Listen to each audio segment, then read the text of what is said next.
تحریک پاکستان اور دفاع پاکستان، تحریک خلافت اور دفاع پاکستان، یہ بات آ چکی ہے، مجھے صرف اشارہ کر دینا کافی ہے۔ چونکہ ہم نے انحراف کیا اپنے وعدے سے، ہم پر اللہ کا عذاب آیا۔ صحیح کہا ہے مرزا ایوب بیگ صاحب نے کہ میاں طفیل صاحب حیران ہے عذاب کیوں نہیں آ گیا؟ عذاب تو آیا ہوا ہے، نظر کیوں نہیں آ رہا؟ سورہ توبہ میں اللہ تعالیٰ نے ارشاد فرمایا نفاق، اس کے اسباب، وَمِنْهُمْ مَنْ عَاهَدَ اللَّهِ، ان میں سے وہ لوگ بھی ہیں جنہوں نے اللہ سے عہد کیا تھا، لَئِنْ آتَانَا مِنْ فَضْلِهِ، اگر اللہ ہمیں اپنے فضل سے نواز دے گا، لَنَصَدَّقَنَّ وَلَنَكُونَنَّ مِنَ الصَّالِحِينَ، بڑے نیک بن جائیں گے، خوب اللہ کی راہ میں صدقہ کریں گے، خیرات کریں گے۔ فَلَمَّا آتَاهُمْ مِنْ فَضْلِهِ، جب اللہ نے انہیں اپنے فضل سے نواز دیا، بخیلو میں ہی اب بخیل بن گئے، تجوریوں کے دروازے بند کر لیے، صرف اپنی عیاشیوں کے لیے کھولتے ہیں۔ وَتَوَلَّوْا وَهُمْ مُعْرِضُونَ، پیٹھ موڑ لی، بھول گئے وعدہ۔ اب اس کی سزا کیا ہے؟ کان کھول کر سنیے، فَعَاقَبَهُمْ نِفَاقًا فِي قُلُوبِهِمْ، اللہ نے ان کے دلوں میں نفاق کی لعنت پیدا کر دی۔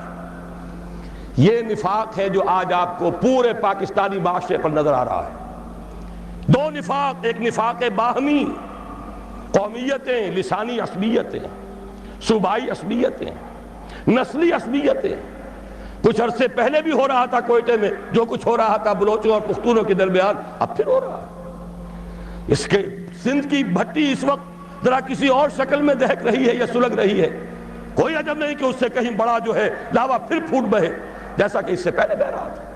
یہ سب کچھ کیا ہے؟ پاکستان دو لفظ کیوں ہوا؟ ایک لسانی عصبیت، بنگلہ بھاشا، بنگلہ نیشنلزم، بنگلہ دیش، تین قدم ہے۔ زبانی عصبیت، اس کی تحریک، ایک نیا دیش، یہی معاملہ پاکستان میں ہو رہا ہے۔ اس اعتبار سے واقعہ یہ ہے کہ یہ سزا ہے اللہ کی طرف سے، اور اخلاق کا جو دیوالہ نکلا ہے۔ دوائیوں میں شاید دنیا میں کوئی قوم نہ ہو جو دوائیوں میں ملاوٹ کرتی ہو۔ کوئی غریب عورت ہو سکتا ہے گھر کے برتن بیچ کر آئی ہو اور اپنے بچے کے لیے یا اپنے شوہر کے لیے دوا لے کر جا رہی ہو، اور 15 روپے کا ایک کیپسول اس نے خریدا ہو، لیکن اس کیپسول میں چاک بھرا ہوا اور کچھ نہیں۔ یہ کام سلطنت خدا داد پاکستان میں ہو رہا ہے۔ میں صرف اس ایک مثال پر اکتفا کر رہا ہوں، زیادہ وقت نہیں ہے۔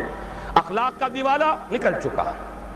وہ قوم جو ایک قوم تھی ہندو کے مقابلے میں اب قومیتوں میں تقسیم ہو چکی، دونوں نفاق بتمام و کمال نظر آ رہے ہیں، نفاق باہمی، نفاق عملی، نفاق اخلاقی۔ اب اس کے لیے ضروری ہے پاکستان کے دفاع کے لیے یہ بھی ضروری ہے کہ فوجوں کو مستحکم رکھیے۔ اعدوا لهم ما استطعتم، ہر ممکن دفاعی اسلحہ فراہم کیا جائے، حرب و ضرب کی پوری قوت بلکہ بڑھایا جائے۔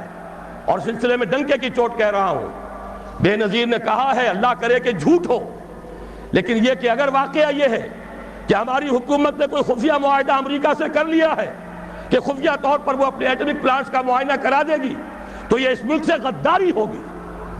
ہمیں اپنے تحفظ کے لیے ہر ممکن صورت، یہ اللہ کا حکم ہے، اعدوا لهم ما استطعتم من رباط الخیل، جو بھی سامان ہے وہ بھی فراہم کرو، اور گھوڑے بھی تیار رکھو، ترہبون بہ عدوکم وعدو اللہ، تاکہ تم ڈرا سکو، ہیبت طاری کر سکو اپنے دشمنوں پر بھی، اللہ کے دشمنوں پر بھی۔ یہ سارے کام ہمیں کرنے ہیں۔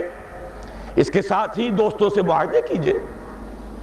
چین کے ساتھ معاہدہ سب سے اہم ہے، اس لیے کہ ایک ہی ایٹمی طاقت ہے جو اس وقت امریکہ اور یہودیوں کے تسلط سے باہر، باقی بھارت کے ساتھ جو پینگیں بڑھ رہی ہیں، بھارت نے جس طرح ان کا سارا معاشی نظام جو کا تو قبول کر لیا ہے، جس طرح اس نے ملٹی نیشنل جو کارپوریشنز ہیں ان کے لیے اپنی مارکیٹ کھول دی ہے، اب وہ تو ان کے لیے کوئی اجنبی ملک نہیں رہا، اس کی وہ غیر جانبداری ختم ہوئی۔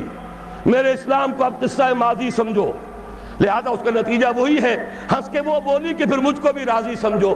تو امریکہ اب ہندوستان سے، بھارت سے تو راضی ہے۔ اب تو ایک ہی ہے جو کھٹک رہا ہے، ایٹمی طاقت جو مبینہ طور پر اور جو کہ مسلمہ طور پر ایٹمی طاقت ہے، جو ابھی باہر ہے۔ ایک دستمرد سے تیری حالی بچا ہوا تھا، کچھ پتہ نہیں کب اس کو بھی چرکا لگ جائے۔ ایک حادثہ اس پر گزر چکا ہے، لیکن یہ کہ ابھی وہ قائم ہے، وہ چین ہے۔ اس کے ساتھ ہمارا یہ در حقیقت زمینی رابطہ توڑنے کے لیے بین الاقوامی سازش ہے کہ کشمیر کو آزاد کر دیا جائے اور اس کے ساتھ شمالی علاقے بھی شامل کیے جائیں، گلگت بھی اور ہنزا بھی، تاکہ چین کے ساتھ پاکستان کا زمینی تعلق منقطع ہو جائے۔ یہ تیری بربادیوں کے مشورے ہیں آسمانوں میں، ہمیں ان چیزوں کا شعور چاہیے اور اس کے لیے اپنے دوست اور بھارت کے ساتھ ہر ممکن کوشش مفاہمت کی، اور وہ اسی طرح ہوگی کہ انہیں سمجھایا جائے کہ دیکھو اپنے اصل دشمن کو پہچانو، جو ہمیں آزاد تو کر گیا تھا مجبوراً، لیکن کشمیر کی یہ ہڈی پھینک گیا تھا بیچ میں کہ یہ غرائیں اور لڑیں ایک دوسرے کے ساتھ، اور کبھی بھی آپس میں ان کے مابین امن نہ ہو۔ ان کی ساری دولت ہم کھینچ کر لے جائیں، روس لے جائے بھارت کی دولت اسلحہ کے عوض، امریکہ لے جائے پاکستان کی پوری دولت اسلحہ کے عوض، ہماری غریب لوگوں کی کمائی اس کا سب سے بڑا لائنس شیئر ان سپر پاورز کے پاس جاتا رہا، ایک دوسرے کا خوف، ایک دوسرے سے خطرہ۔ لہذا وہ کبھی ایک صاحب نے کہا تھا، بات بڑی پتے کی ہے، ہمارا استحصال اور پوری تھرڈ ورلڈ کا جو استحصال اس وقت ہو رہا ہے اس کا سب سے بڑی ذریعہ یہی ہے۔ امریکہ کی سب سے بڑی صنعت ہی صرف اسلحہ سازی کی صنعت ہے، اور ہو کیا رہا ہے؟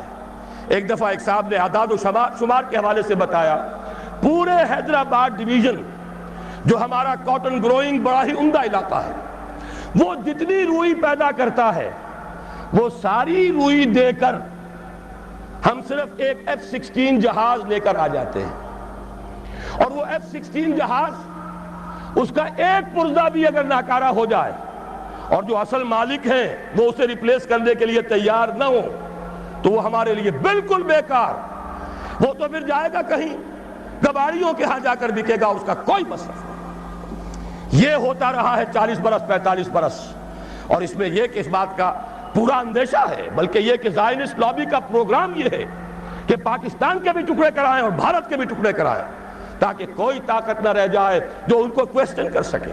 ہمیں یہ احساس اور شعور بھارتیوں کے اندر پیدا کرنا ہے کہ ہم اس کا بیٹھ کر معاملہ کریں، اس کا حل نکالیں، جو وعدے کیے تھے انہیں اب جو تم نے تاکہ نسیان پر رکھ دیا تھا ان کو پورا کرو، اور خدا کے لیے آپس میں لڑ مرنے کی بجائے اپنے اصل دشمن کو پہچانو۔